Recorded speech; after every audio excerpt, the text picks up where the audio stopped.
सच है क्या कि धमकी मिल रही है? मंत्री लोग कर रहे हैं। कौन? ये नीतीश कुमार के मंत्री लोग जी जी, और कौन मंत्री रहे? धमका रहे हैं? धमका रहे हैं लोगों को कि मेरे पास प्रशासन है। हाँ। अरुण बाबू को जहानाबाद में कोई धमका देगा क्या? अरुण बाबू बैठ जाएंगे? कितना लग रहा है मार्जिन कितना ज्यादा होगा? मुझे छाती तोड़ने के नाम पर तो 3 साल की सजा करा, किडनैपिंग का केस कराया। हाँ। तो मैं लड़ता हूँ। अब तो आपका सिंबल भी हाथी है। हाथी है, मस्त है। हाँ।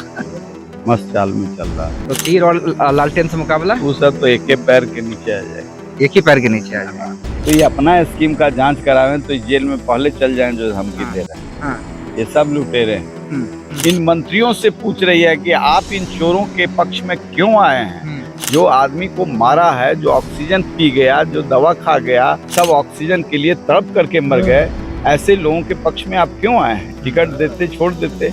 देखिए, पूर्णिया, बक्सर, काराकाट की तरह जहानाबाद की भी लड़ाई दिलचस्प हो गई है, क्योंकि यहाँ पर महागठबंधन से सुरेंद्र यादव, एनडीए से चंद्रवंशी और बीएसपी से अरुण बाबू मैदान में खड़े हैं। तमाम लोग अपने अपने तरह के दावे कर रहे हैं। हम कल भी अरुण बाबू के साथ थे और काफिले में 3 गाड़ी से 100 से ज्यादा गाड़ी हो गई। आज यहाँ पकाही गांव में है और अरुण बाबू हमारे साथ हैं। खबरें कुछ आई हैं, इनके समर्थकों ने आरोप लगाया है कि जो सरकारी तंत्र है उसके द्वारा धमकी मिल रही है। सीधे अरुण बाबू से जानेंगे कि क्या सच्चाई है। अरुण बाबू, क्या ये सच है क्या कि धमकी मिल रही है आपके समर्थकों को, मुखिया लोगों को? जी जी, मंत्री लोग कर रहे हैं। कौन? ये नीतीश कुमार के मंत्री लोग? जी जी, और कौन मंत्री रहेंगे? नीतीश के ही मंत्री। धमका रहे हैं लोगों को कि मेरे पास प्रशासन है। हाँ। और मैं जांच करा दूंगा आपके सारे स्कीम का। हाँ। तो ये अपना स्कीम का जांच करावें तो जेल में पहले चल जाएं जो धमकी दे रहे हैं। हाँ। ये सब लुटेरे हैं। तो अरुण बाबू को जहानाबाद में कोई धमका देगा क्या? अरुण बाबू बैठ जाएंगे? को नहीं धमकाएगा, लेकिन समर्थकों में थोड़ा ये होता है। हाँ। इसलिए हमने इलेक्शन कमीशन को लिखा है कि इन मंत्रियों को इन कारगुजारियों से रोकें। नहीं तो वो जो एडवर्टीजमेंट आप लगाए हैं कि वोट वोट देने वाले को तो आप रोक रहे हैं। अब वोट दे इतना पैसा बेकार खर्चा कर रहे हैं एडवर्टीजमेंट। तो जहानाबाद, वही मेरा सवाल है, आपको नहीं था, लेकिन जिनको धमकाया जा रहा है जहानाबाद डरने वाला है क्या? नहीं, गलतफहमी के शिकार हैं। हाँ, गलतफहमी के शिकार है। कोई डरने वाला नहीं है, पूरी मजबूती से वोट करेगा। अच्छा अरुण बाबू, नाम तो आप बताइएगा नहीं कि कौन मंत्री धमका रहे हैं, लेकिन जिस तरह से कैंप किए हुए हैं तमाम लोग, और हम लगातार आपसे ये सवाल कर भी रहे हैं, और कल भी हमने देखा कि 10 गाड़ियों से निकले, उसके बाद 100 से ऊपर गाड़ियां हो गई, आज भी जमघट लगा हुआ है। क्या रिस्पांस लग रहा है और अब कितना लग रहा है मार्जिन कितना ज्यादा होगा? देखिए, बेहतर है। मार्जिन क्या होगा नहीं होगा ये जनता तय करेगी। ये लड़ाई जनता की है। मैं जनता के सवालों के लिए जाना जाता हूं और जनता की लड़ाई में लड़ता हूं। इसलिए उसमें न जाति है न धर्म है। उस सीमा से बाहर मैं काम करता हूं। जो चाहिए, डॉक्टर भीमराव अंबेडकर ने जो संविधान दिया है उसमें जो नीति निर्देशक तत्व हैं उसी के हिसाब से काम करता हूं। देखिए, जनता आपके साथ है, आप जहां जा रहे हैं, लेकिन आपके विरोधी जो हैं वो कह रहे हैं कि पिछले बार भी तो अपना किस्मत आजमाए थे, क्या हो गया? बिल्कुल किस्मत आजमाए थे तो हमरा क्या होगा? जनता को हानि हुई उसका।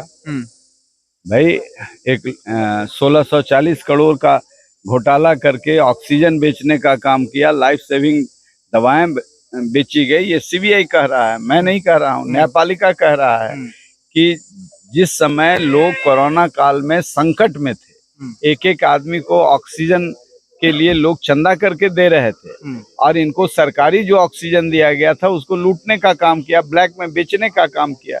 इसलिए जनता उसका हिसाब ही मांग रही है।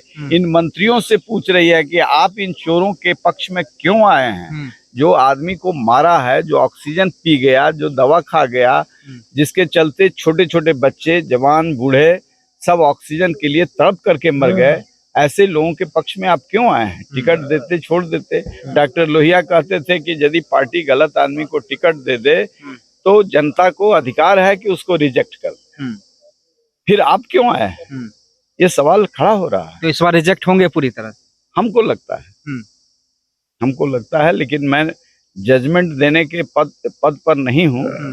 मैं सिर्फ अपना पक्ष रखने के पद पर हूँ। जब नहीं, मेहनत का इनाम देगी जहानाबाद की जनता? बिल्कुल देगी, देगी। 5 साल जो हम संघर्ष किए हैं, इनके सवालों से रूबरू होकर के लड़े हैं, ये इसका परिणाम है। अरुण बाबू, आखिरी सवाल, आखिर ऐसी क्या मजबूरी है? नीतीश कुमार का तो ट्रैक रिकॉर्ड रहा है कि जैसे ही कोई मामला एक्सपोज होता है, कईयों का वो मतलब सर कफन कर देते हैं, कुर्सी खा लेते हैं कि नहीं इस्तीफा देना होगा। हमने कई कार्यकाल में देखा है।